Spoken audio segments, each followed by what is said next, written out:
ఇప్పటికైనా మీరు కళ్ళు తెరిచి జరుగుతున్న విషయాల్ని పరిశీలించి అక్కడ బాలికల పాఠశాలలో కావలసిన వసతులు ఏర్పాటు చేసి నాణ్యమైన ఆహారాన్ని అందించి ఆ ఆర్ఓ ప్లాంట్ ని బాగు చేయించడానికి కూడా మీకు కుదరట్లేదా? అంటే పెట్టించిన జగన్మోహన్ రెడ్డి గారు కాబట్టి దాన్ని మేము బాగు చేయించామని ఏమైనా ఊరుకున్నారా? అలాగే వైఎస్ఆర్ కాంగ్రెస్ పార్టీ అధ్యక్షులు మాజీ ముఖ్యమంత్రి వర్యులు శ్రీ వైఎస్ జగన్మోహన్ రెడ్డి గారు చెప్పినట్టుగా గవర్నమెంట్ తరఫు నుంచి చనిపోయిన విద్యార్థినుల కుటుంబాలకి ఒక్కొక్కరికి 25 లక్షల చొప్పున నష్టపరిహారం చెల్లించాల్సిందిగా వైఎస్ఆర్ కాంగ్రెస్ పార్టీ డిమాండ్ చేస్తోంది. ఎందుకంటే ఇది ఖచ్చితంగా ప్రభుత్వ వైఫల్యమే. ఆ ప్రభుత్వ వైఫల్యానికి నష్టపరిహారం కూడా ప్రభుత్వం నుంచి ఆ కుటుంబాలకు అందాలి.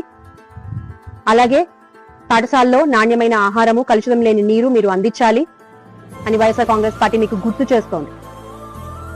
Make Andhra great again with Jagananna. జోహార్ వైఎస్ఆర్.